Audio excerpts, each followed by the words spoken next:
सक्सेना साहब, आपके बीच में आपको ज्यादा नहीं रहूंगा, कृपया संभालें। Thank you. धन्यवाद खत्री साहब।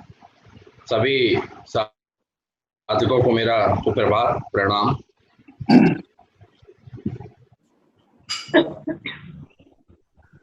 हम सब लोग एक बहुत ही सुंदर यात्रा पर निकले हुए हैं, जिसका माध्यम हमने अपनी साधना को बनाया हुआ है। और ये वो यात्रा है जिसके अंत में हमारी इच्छा होती है कि हम आनंद को प्राप्त करेंगे, हम उस प्रभु के पास पहुंचते हुए उसका अनुभव करते हुए उस आनंद को प्राप्त करेंगे जो हमें हमारी साधना के फल के रूप में मिले। अभी तक हम लोगों ने चर्चा की थी, हमारा ऋषि मुनियों ने, पतंजलि ऋषि ने जो अष्टांग योग के विभिन्न आयाम, विभिन्न अंग बताए थे, अभी तक की चर्चाओं में हमने उसके 7 अंगों के बारे में चर्चा की। नियम, आसन, प्राणायाम, प्रत्याहार, धारणा, ध्यान। इसका जो 8वां अंग है वो है समाधि। समाधि, हम सभी लोगों ने शब्द सुना है कि उन महापुरुष ने समाधि ली, वो समाधि में चले गए। समाधि का अर्थ क्या होता है और क्या हम जो एक साधारण, एक ग्रस्त साधक हैं, हमारे लिए समाधि का कोई अर्थ है या हमारे लिए इसकी कोई उपयोगिता है, या हम उस स्थिति में पहुंच सकते हैं? यह प्रश्न आपके मन में अवश्य उठा होगा। आशा है आप लोगों ने ध्यान को समझने का प्रयास किया होगा, ध्यान की अवस्था क्या होती है इसको समझने का प्रयास किया होगा। अब जब हम उसकी अगली कड़ी पर पहुंचते हैं, ध्यान से हम जब समाधि की ओर जाते हैं, तो हमें क्या अंतर होता है? जब हम ध्यान लगाते हैं और समाधि में क्या अंतर होता है? ध्यान जब हम लगाते हैं तो हमारे पास 3 चीजें होती हैं: ज्ञाता, ज्ञान और ज्ञेय। जब हम ध्यान की बात करते हैं तो आपसे अक्सर कहा जाता है कि आप उस वस्तु पर, अपने हृदय पर, अपने प्रभु पर अपने मन को, अपने ध्यान को स्थिर करिए। अर्थात जब हम ध्यान की प्रक्रिया के लिए प्रयास करते हैं तो उसमें 3 चीजें हैं। जिस चीज पर हम ध्यान लगा रहे हैं अर्थात ऑब्जेक्ट, जिसके द्वारा हम ध्यान लगा रहे हैं अर्थात सेंस, और जो समझ रहा है उसको ज्ञाता। अर्थात ध्यान में 3 चीजें एग्जिस्ट करती हैं: ज्ञाता, ज्ञान और ज्ञेय। जब हम ध्यान का अभ्यास लगातार करते रहते हैं तो ये तीनों चीजें एक हो जाती हैं। उस समय आप, उद्देश्य, ऑब्जेक्ट और आपका सेंस, तीनों चीजें एक में समाहित हो जाती हैं। उस अवस्था को समाधि कहा जाता है। अर्थात जब ध्यान हमारा परिपक्व हो जाता है, अर्थात ध्यान जब हमारा मैच्योर्ड हो जाता है, तो हम उस अवस्था को समाधि कहते हैं। हमारे ऋषि मुनि ध्यान की अवस्था में लगातार वर्षों वर्षों तक बैठे रहते थे। ऐसा तक होता था कि उनके शरीर पर चींटियां अपना घर बना लेती थी, मकड़ी अपने जाले बना लेती थी। अर्थात वो उस अवस्था में पहुंच जाते थे जहां उनकी एग्जिस्टेंस खत्म हो जाती थी। जहां ऑब्जेक्ट और जो ऑब्जेक्ट को देखने वाला है, जिसके माध्यम से हम ऑब्जेक्ट पर ध्यान लगा रहे थे, वो सब एक दूसरे में समाहित हो जाता है। अर्थात वहां केवल एक ही चीज रहती है, उस परम शक्ति परमेश्वर की उपस्थिति। हम अपने आप को उसके साथ बिल्कुल समाहित कर लेते हैं। हमारा जो चित्त है वो बिल्कुल हमारे प्रभु में समाहित हो जाता है। पतंजलि ऋषि ने योग की परिभाषा में भी यही कहा है, योगस्य चित्त वृत्ति निरोधा। चित्त की वृत्तियों का निरोध हो जाना ही योग कहलाता है। योग को हम संपूर्ण कब मानते हैं?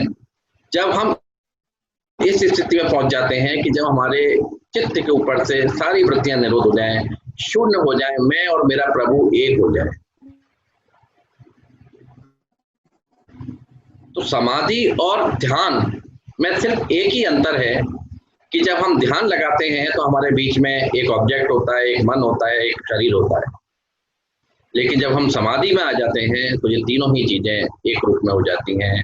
वहां सिर्फ एक ही चीज रहती है, वो है परमेश्वर, परमात्मा अर्थात ईश्वर।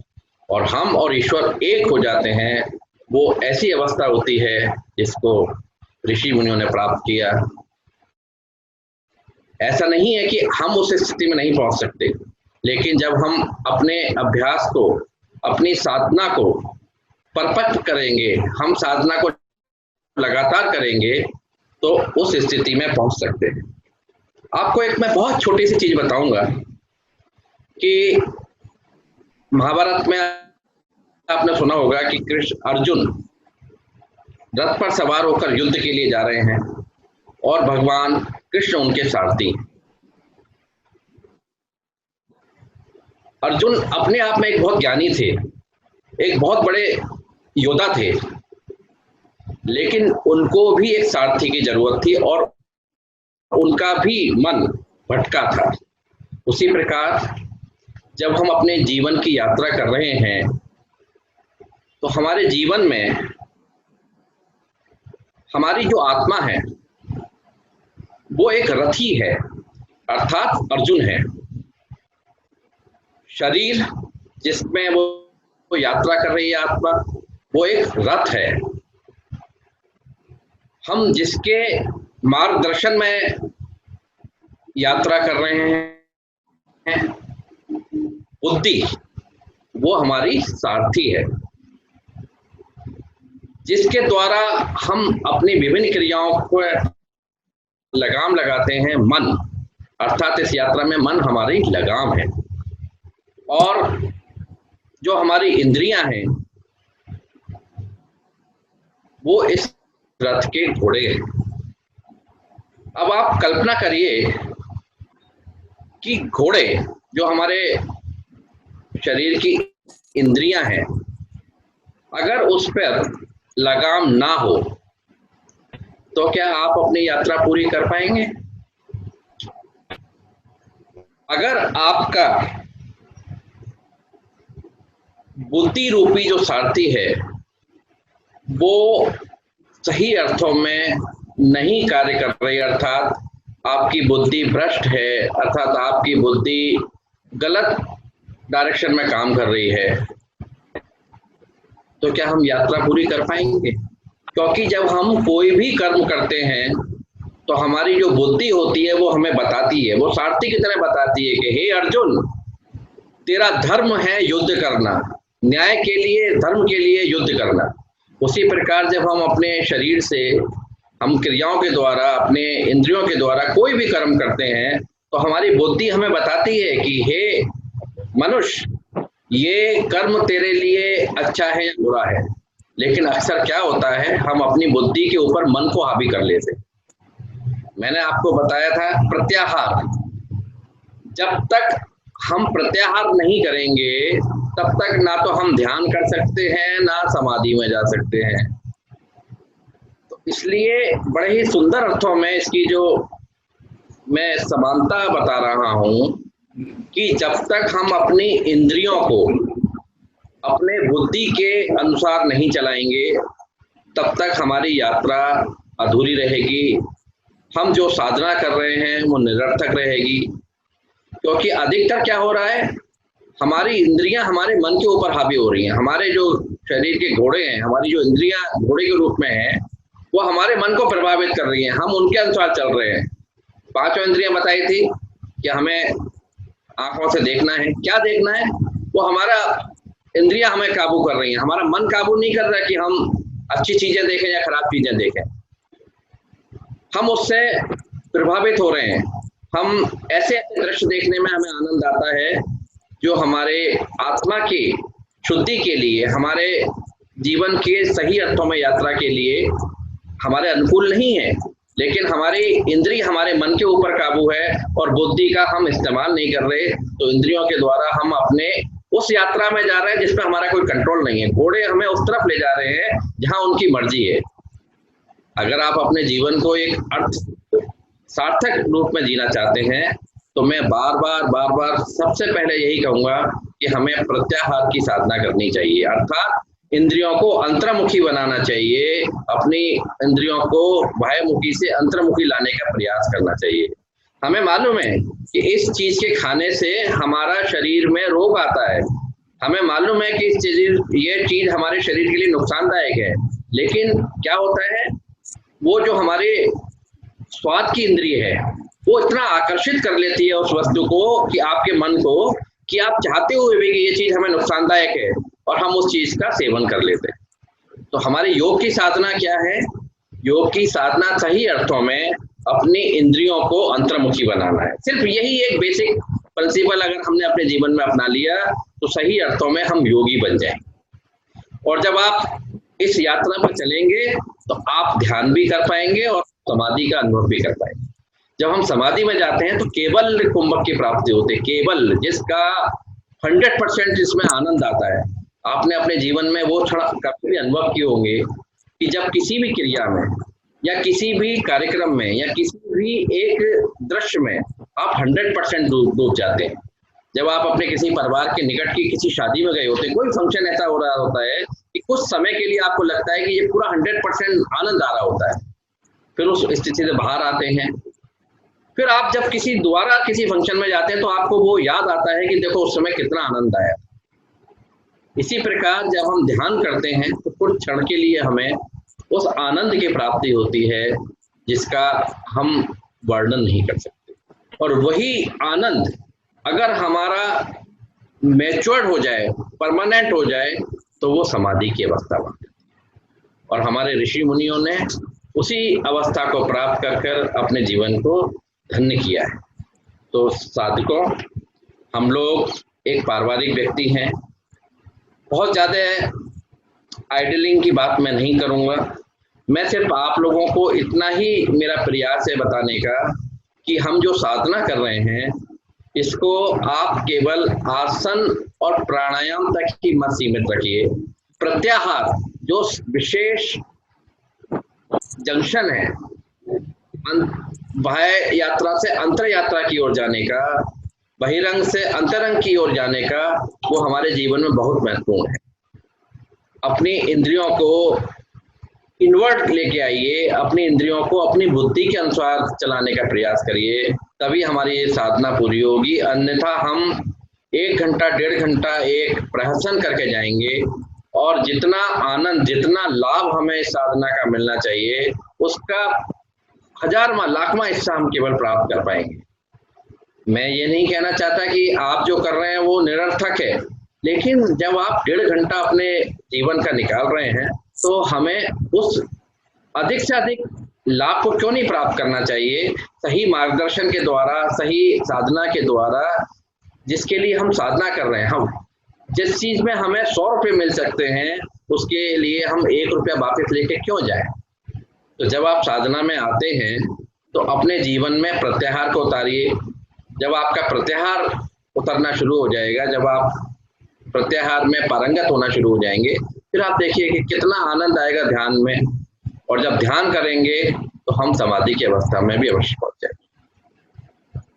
साधकों, ये हमारे 8 अंगों का मैंने बहुत ही सूक्ष्म आप लोगों के साथ चर्चा की है।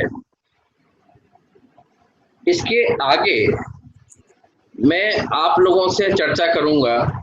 मैंने आपको पहले बताया था कि जब हम आसन करते हैं तब हम केवल आसन का एक शेप होता है वो बना लेते हैं, लेकिन हमारा मन बाहर भटकता रहता है, हम दूसरी चीजों को सुनते रहते हैं, हमारा मन और हमारी क्रिया एक नहीं होती। वो कब एक होगी? जब हम अपने शरीर को समझेंगे, हम शरीर के प्रत्येक अंग को जानेंगे कि मेरा शरीर क्या है और मेरे अंदर जो आत्मा है वो क्या है। इसका अभ्यास करने के लिए मैं आपको एक एग्जाम्पल दूं कि समुद्र इतना विशाल होता है, अगर आप एक चुल्लू भर पानी में, समुद्र का चुल्लू में पानी उठाएं और उसको टेस्ट करें तो आपको मालूम पड़ जाएगा कि समुद्र का पानी का स्वाद कैसा है और समुद्र के पानी का स्वभाव कैसा है। उसी प्रकार साधकों, हमारे अंदर जो आत्मा है वो परमात्मा का ही एक अंश है। जब हम उस अंश को पहचानना शुरू कर देते हैं, उससे हम जब लगाव लगा लेते हैं, उस आत्मा को समझने का प्रयास करते हैं, उसको महसूस करने का अभ्यास करते हैं, तो हमें उस ईश्वर के जो दिव्य स्वरूप है, उसकी जो प्रकृति है, उसके जो रूप है, उसका भी अनुभव होना शुरू हो जाता है। मैं आप लोगों को एक गारंटी देता हूं कि आप नित्य प्रति अभ्यास में इस चीज का प्रयास करिए कि अपने प्रत्याहार में जाइए और धीरे धीरे अपने ध्यान के समय को बढ़ाइए। फिर आप महसूस करेंगे कि जिस साधना के लिए, जिस प्रभु की दर्शन के लिए, जिस प्रभु का अनुभव करने के लिए आप साधना कर रहे हैं, वो धीरे धीरे होना शुरू हो जाएगा और आपकी आत्मा एक हो जाएगी और आप उस परमानंद को प्राप्त करेंगे जो लाखों में से केवल कुछ ही लोग प्राप्त कर सकते हैं। आज की चर्चा को यहीं विराम दूंगा। अगली चर्चाओं में आपको विभिन्न रूपों से हम ध्यान, जो विभिन्न तरीके हैं, बहुत सिंपल सिंपल तरीके हैं, लेकिन क्या हम उसको समझ नहीं पाते। मैं प्रयास करूंगा कि विभिन्न तरीकों से ध्यान में कैसे जाया जाता है उस पर एक एक करके ध्यान लगाने का अभ्यास करवाऊंगा। उस अभ्यास को आप सीख लें और जब भी आपको समय मिलेगा तो आप उस अभ्यास को स्वयं करना सीख जाएंगे। जैसे चक्रों पर ध्यान, हमारे शरीर पूरा एक ब्रह्मांड का रूप है, पूरा ब्रह्मांड का एक छोटा स्वरूप है हमारे में। जब हम इसको समझना शुरू कर देते हैं तो उस पूरे ब्रह्मांड की यात्रा आप इस ध्यान के द्वारा कर सकते हैं। तो सभी साधक, अगर उनके आसन में समस्या है, एक बार पैर खोलकर अपने आसन को बिल्कुल आराम कर लें। अगली बार अब हम आगे चलेंगे प्राणायाम और ध्यान की ओर। अपने अपने आसन में बिल्कुल आराम से हो जाएं एक बार, क्योंकि मन में अगर कहीं से भी कोई परेशानी आ रही होगी तो ना हमारा ध्यान प्राणायाम में लगेगा, ना हमारा ध्यान ध्यान की ओर हम जा पाएंगे। तो इसलिए पहले एक बार अपने पैरों को खोल लें और आंखें कोमलता से बंद कर लें। अब ना आपको चश्मे की जरूरत है, ना आपको कैमरे की जरूरत है। सिर्फ अपना कैमरा इसलिए चालू रखें कि मैं देख सकूं कि आप किस प्रकार कर रहे हैं। अगर मुझे लगा कि कहीं सुधार की आवश्यकता है तो मैं आपको बताता रहूंगा, बल्कि आपको मुझे देखने की जरूरत नहीं है, मेरे शब्दों को केवल सुनेंगे और पूरी तरीके से उस पर कंसंट्रेट करेंगे तो आपको बहुत आनंद आएगा। अपना चश्मा वगैरह उतार दें और आंखों को कोमलता से बंद करके बैठ जाएं। और जब भी आपको लगे कि आपके आसन में समस्या आ रही है, आप अपने आसन को खोलकर सही कर लें, लेकिन आंखें बंद रखें, पूरा ध्यान केवल साधना पर लगाएं। हम 5 मिनट की मौन साधना करेंगे, बिल्कुल आंखें बंद कर कर कंफर्टेबल आसन में बैठ जाएं।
मन में विचार लाएं कि मेरा मन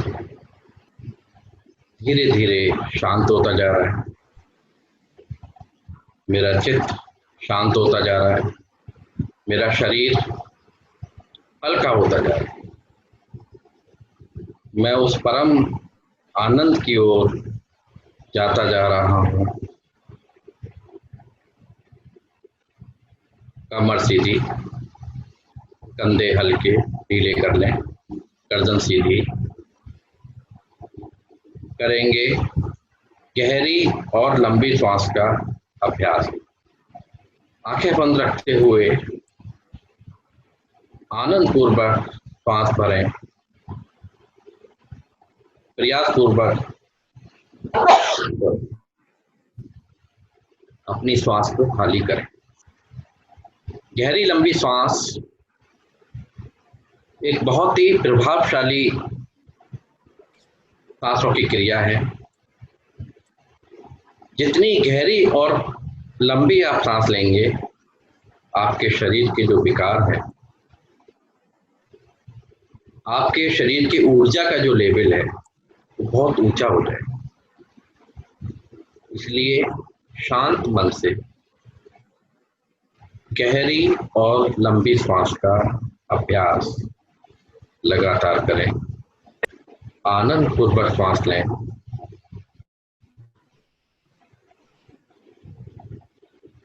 प्रयास पूर्वक पूरी श्वास खाली करें। प्रयास इतना हो कि आपकी नाभि रीढ़ मूल के साथ लग जाए, अर्थात समस्त दूषित वायु, समस्त कार्बन डाइऑक्साइड मेरे शरीर से बाहर हो। और जितनी जितनी मेरी दूषित वायु बाहर निकलेगी, मेरा शरीर स्वस्थ और हल्का होता जाएगा। लगातार गहरी और लंबी श्वास, पूरा ध्यान केवल अपनी सांसों पर, पूरा ध्यान केवल अपनी सांसों पर। मन को अपनी सांसों के साथ जोड़ने का प्रयास करें। आपका मन भटकेगा, लेकिन कोशिश करें कि मेरी सांसों के साथ मेरे श्वासों की जो गति है वो मन से मैं लगातार देखता रहूं। अनुभव करूं मन की आंखों से कि मेरे श्वास की प्रक्रिया जो चल रही है वो किस प्रकार से। पूरा ध्यान केवल अपनी सांस।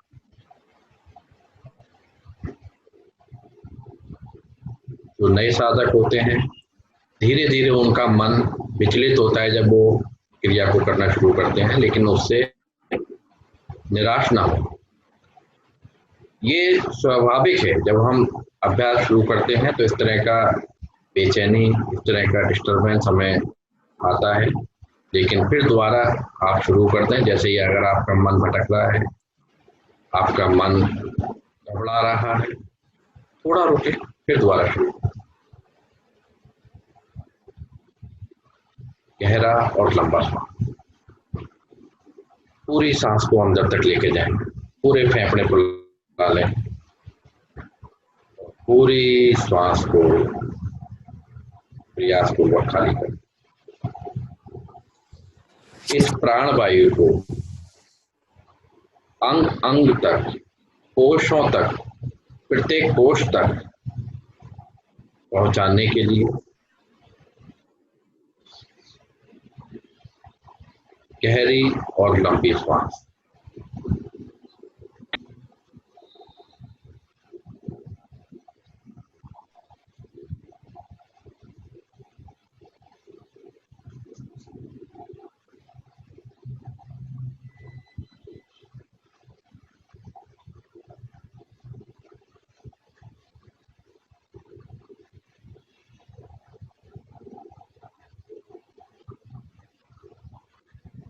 पूरा ध्यान केवल अपनी सांसों पर। लगातार करते रहें गहरी लंबी श्वास का अभ्यास।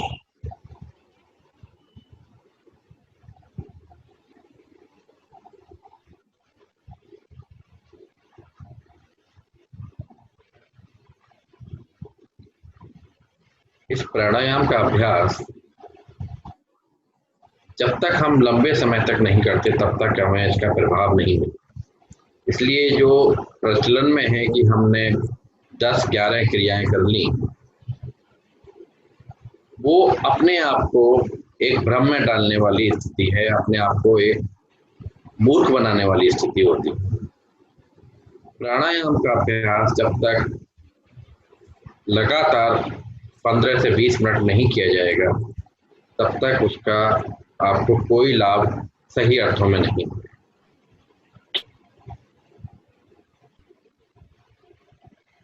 मन मेरा धीरे धीरे शांत होता जा रहा है,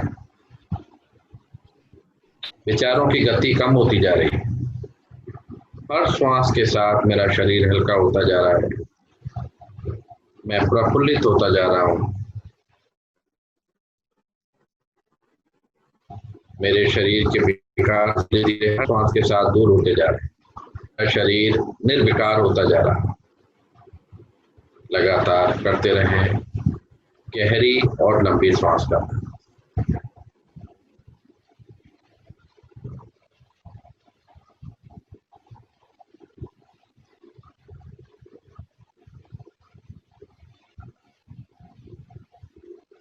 अगर हमने अपनी सांसों को सही रूप से लेना सीख लिया तो हमने अपनी साधना का एक पड़ाव पूरा कर दिया,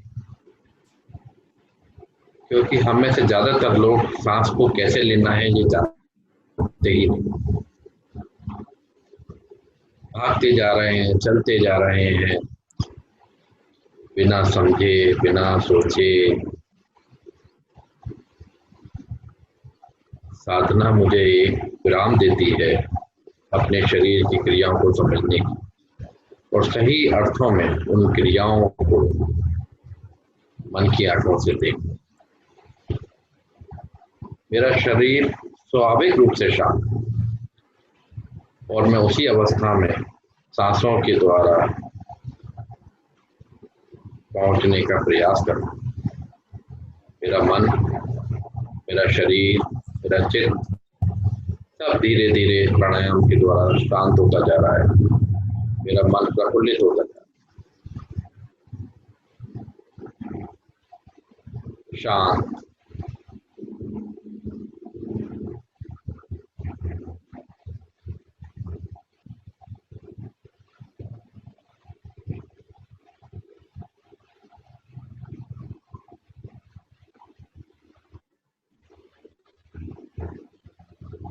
अब चलेंगे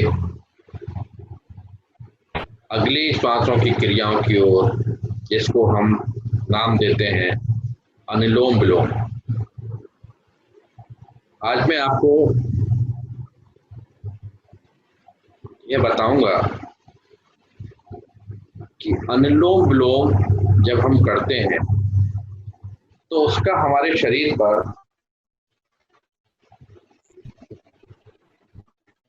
कैसे प्रभाव पड़ता है। हम सब लोग ये तो जानते हैं कि अनुलोम विलोम से लाभ होता है, लेकिन उस अनुलोम विलोम की क्रिया से किस प्रकार हमारे शरीर में लाभ होता है ये शायद अधिकतर लोगों को नहीं मालूम। हमको लगता है कि हम एक नाक से सांस लेते हैं, दूसरी से छोड़ देते हैं, दूसरी से लेते हैं, तो हमारा श्वास क्या मस्तिष्क में जाता है, या हमारा मस्तिष्क वहां सांस हमारी जो ऑक्सीजन जा रही है वहां जाने से शांत होता है? नहीं। हम सब लोग जानते हैं कि जब हमारे नासिकाओं से हम श्वास लेते हैं तो नासिकाओं में कुछ दूरी तक जाने तक उसके बाद हमारी श्वास फेफड़ों में चली जाती है। तो फिर अनुलोम विलोम से हमें कैसे हमारे मन पे लाभ होता है? हमारे मस्तिष्क में, हमारे ब्रेन में दो हिस्से होते हैं, एक दायां हिस्सा और एक बायां हिस्सा। दोनों हिस्से अलग अलग काम करते हैं और हमारे ऋषि मुनियों ने उन दोनों हिस्सों को वाइब्रेट करने के लिए,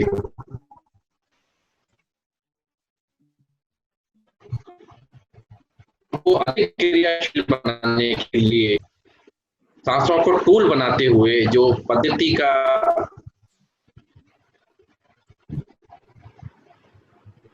आविष्कार किया या उस पद्धति को डिफाइन किया, वो पद्धति थी अनुलोम। हमारे नासिकाओं में जब हम श्वास लेते हैं तो जब हम एंट्री करती है हमारी नासिकाओं में हमारी श्वास, तो जो नासिका के अंदर भाग है बड़ा सेंसिटिव होता है। तो जब हम सांस लेते हैं बाई नासिका में, जब वो एंट्री करती है, तो जब जैसी एंट्री करती है तो जो उसके सेंसिटिव पार्ट होते हैं, हमारे नासिकाओं के अंदर की झिल्ली के पास जो सेंसिटिव पार्ट है वो हमारे सीधे मस्तिष्क से जुड़े होते हैं।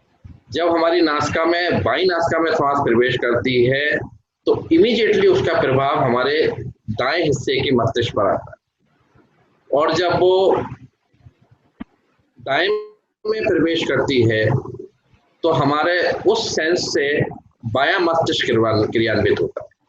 अर्थात अनुलोम विलोम के द्वारा हम लगातार अपने मस्तिष्क के दोनों हिस्सों को क्रियाशील करते हैं, उसको जागृत करते हैं। इसलिए अनुलोम विलोम एक बहुत ही प्रभावशाली प्राणायाम है कि जो हम अनुलोम विलोम प्राणायाम करते हैं तो उससे हमारे मस्तिष्क के दोनों तरफ के सेल्स जागृत होते हैं, वो क्रियान्वित होते हैं, और हमारा मस्तिष्क अधिक सक्रिय होने से हमारे शरीर रही है वो अधिक अच्छे रूप से चलना शुरू होगा। तो इसलिए मैं प्रयास करूंगा कि आपको एक एक चीज को लॉजिकल अर्थों में समझाऊं कि हम कोई भी क्रिया कर रहे हो वो कैसे काम कर रही है, क्योंकि तब हमें अधिक अच्छा लगता है, तब हम अधिक अच्छी तरह समझ पाते हैं और उस क्रिया को करने में हमें अधिक आनंद आता है। अगर हमें मालूम है कि इस क्रिया के द्वारा अनुलोम विलोम की ओर दाएं हाथ से प्राणायाम मुद्रा बना लें, अपने कंधे को ढीला कर दें, आंखें कोमलता से बंद रखें, आंखों बिल्कुल अपने मोबाइल पर बिल्कुल ध्यान ना दें, केवल मेरे शब्दों को सुनते रहें, आंखें बंद रखें, पूरी तरह अपने अंतर्मन में डूब जाएं, अंतर्मन की यात्रा करें। शुरू करेंगे बाई नासिका से, शुरू करें, कमर गर्दन सीधी, कंधे ढीले, कोमलता से बंद, बाई नासिका से कह धीरे धीरे सांस लें, दाई नासिका से छोड़ दें, दाई नासिका से सांस लें, बाई नासिका से छोड़ दें। और सांसों की गति इतनी हल्की होनी चाहिए जिस प्रकार हम एक शब्द यूज करते हैं ना, बिल्कुल चुपचाप हम दबे कदमों से किसी कमरे में प्रवेश करते हैं, उसी प्रकार हमारी श्वास दबे कदमों से हमारी नासिका में प्रवेश करेगी और उतने ही हल्के रूप में हम श्वास को खाली करें। बिल्कुल भी केवल मन से श्वास को महसूस करना है, कोई भी आवाज हमारी सांस को लेते समय या छोड़ते समय नहीं आनी चाहिए।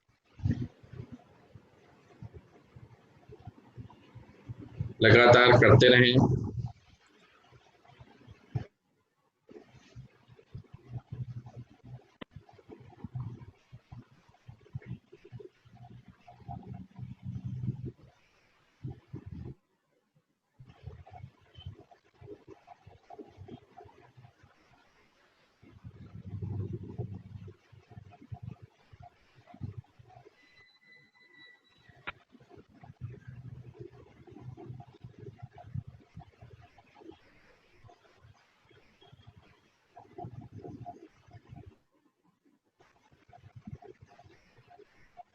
पूरा ध्यान केवल अपनी सांसों पर,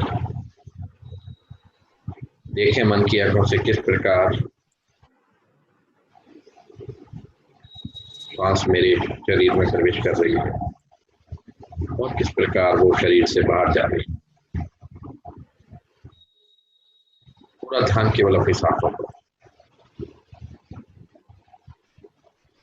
लगातार करते रहें अनुलोम विलोम।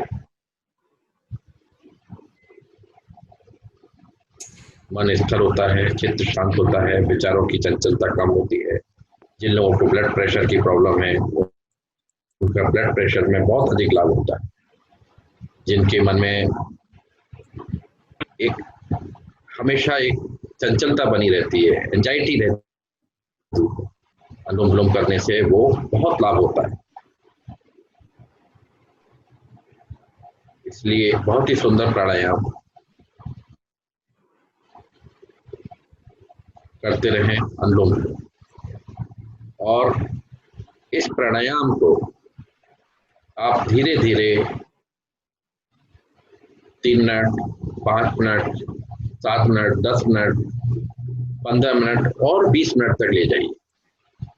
फिर आप देखिए कि आपको कितना लाभ होता है, कितना आनंद आता है इस प्राणायाम।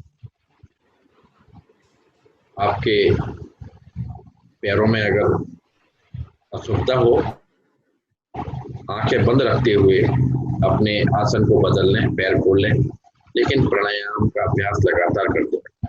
आंखें केवल बंद रखें, क्रियाओं पे ध्यान दें अपनी आंखों से, मन की आंखों से। बाह्य दुनिया से अपने आप को आंतरिक दुनिया की ओर ले जाने का प्रयास करें।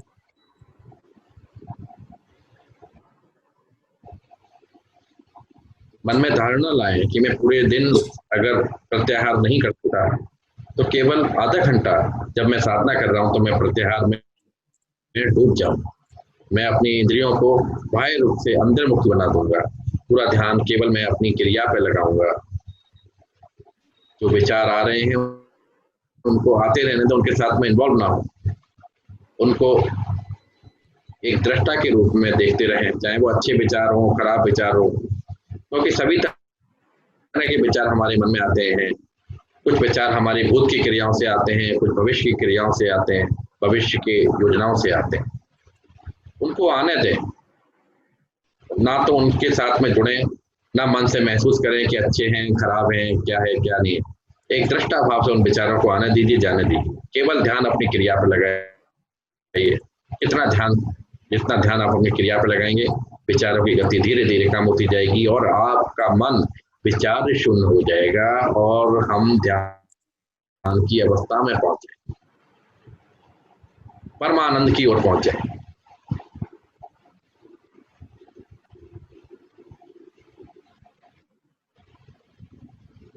कमर गर्दन सीधी,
बाई नासिका से श्वास को बाहर निकालते हुए प्राणायाम को विराम देंगे। आंखें बंद रखते हुए शांत बैठेंगे।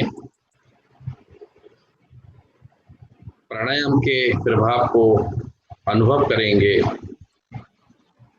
कि मेरा मन धीरे धीरे शांत होता जा रहा है, मेरे विचारों की चंचलता शांत होती जा रही है, मेरा मन शांत होता जा रहा है।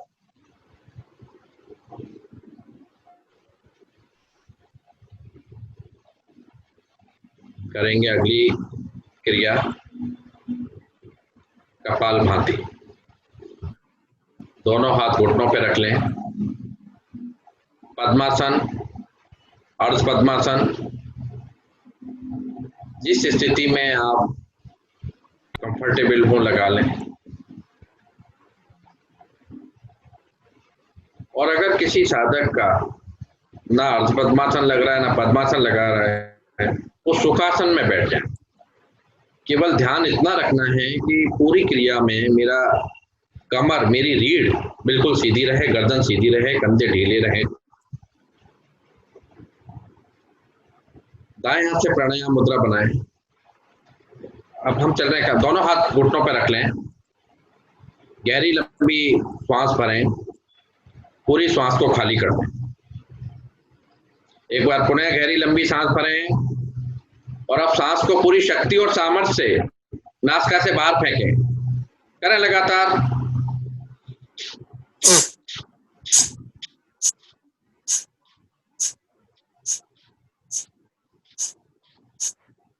पूरी शक्ति, पूरी सामर्थ्य से सांस को लेने का प्रयास नहीं करना है, केवल सांस को बाहर फेंकना है। आंखें बंद, केवल सांस को बाहर फेंकना है। पेट की गति होगी।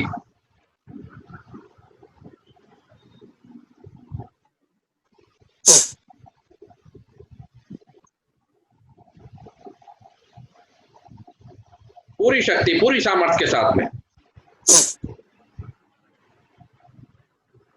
गति सामान्य। जो साधक मूलबंध लगा सकते हैं, मूलबंध लगाकर इस क्रिया को करेंगे। अपने निष्कासन अंगों को ऊपर की ओर खींचकर जब हम रोकते हैं तो उसे मूलबंध लगाना बोलते हैं।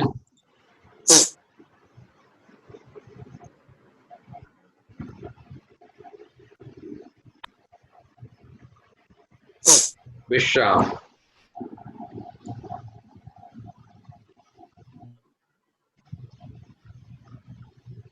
एक बार पुनः गहरी लंबी सांस भरें। पुनः अपने कपालभाति क्रिया को शुरू करें। नासिका से बाहर शक्ति और सामर्थ्य के साथ सांस को खाली करें। फेंकें बाहर की ओर। पेट का मूवमेंट।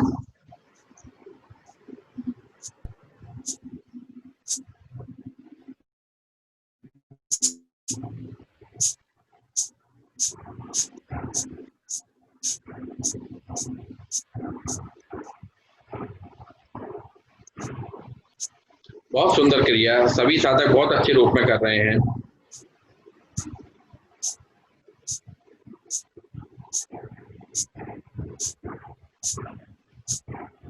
बहुत लाभकारी प्राणायाम।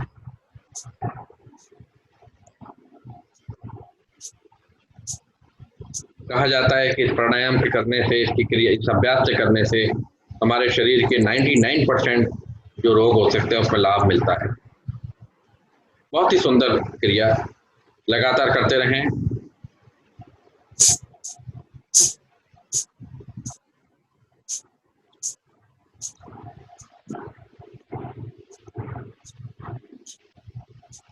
पूरी सांस को बाहर खाली कर बाह्य कुंभक में त्रिबंध लगाएं।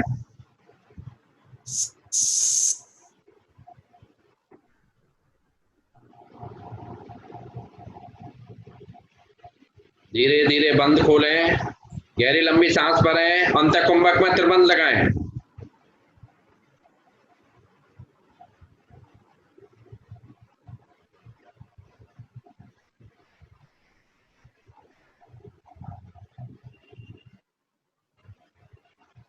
धीरे धीरे बंद खोलें अपने। एक बार पुनः इस क्रिया को करेंगे।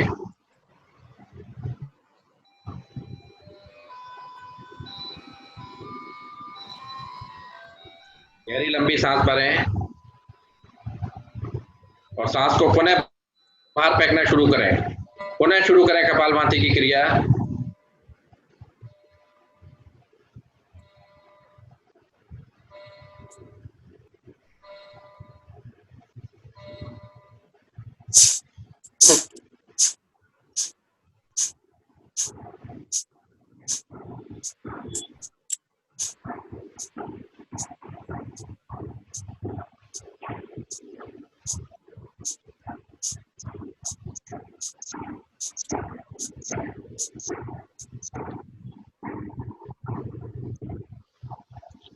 पूरी सांस को बाहर खाली करते हो बाह्य कुंभक में त्रिबंध लगाएं।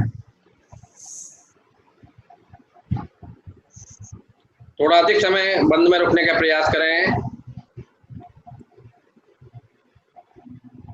सबसे पहले उद्यान बंद खोलें, फिर जालंधर बंद खोलें, फिर मूल बंद को खोल दें। शांत होकर बैठें। बंद लगाने से हमारी जो प्राण शक्ति का प्रभाव होता है वो ऊर्ध्वाकार होता है। सहस्त्रार चक्र की ओर हमारी जो प्राण शक्ति है वो उधर की तरफ प्रवाहित होना शुरू हो जाती है। इसलिए बंद लगाना बहुत आवश्यक है।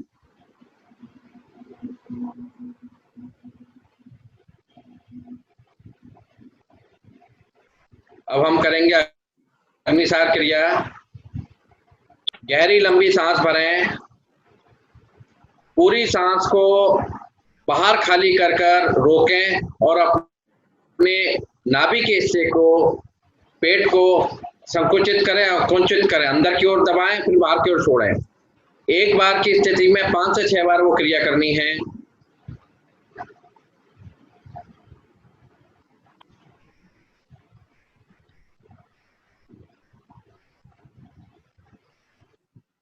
सांस को सामान्य कर लें।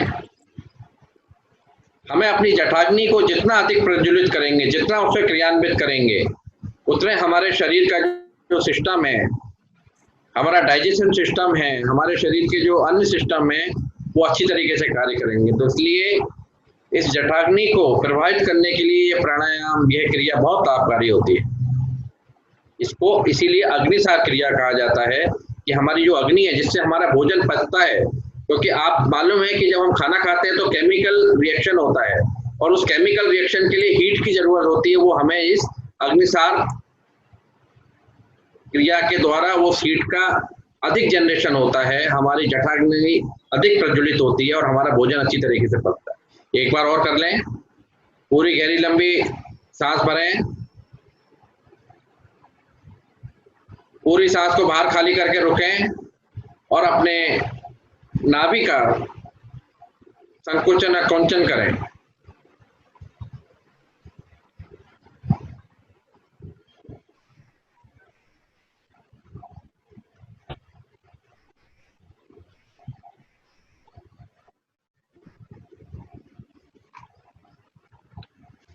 विश्राम।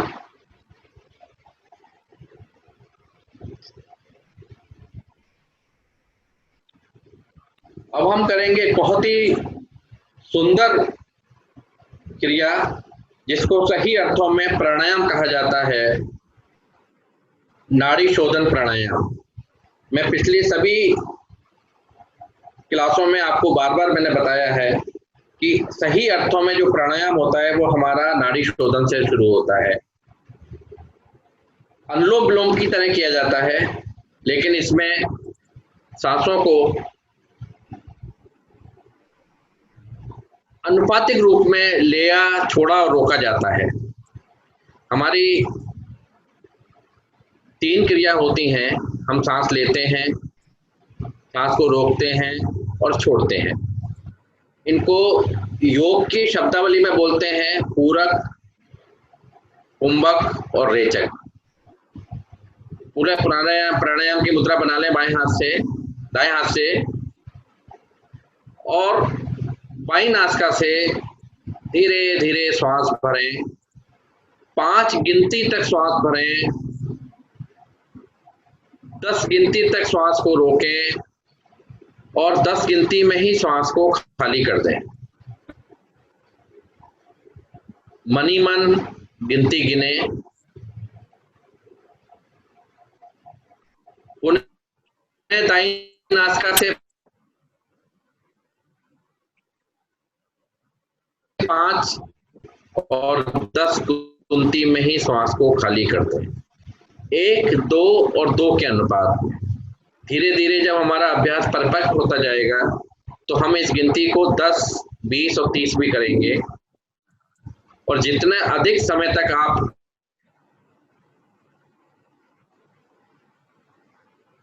जितने अधिक प्राणायाम सिद्ध होता जाएगा।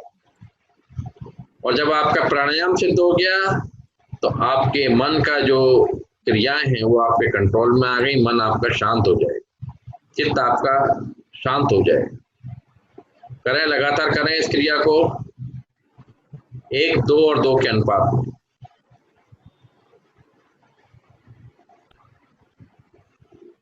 लगातार करते रहें।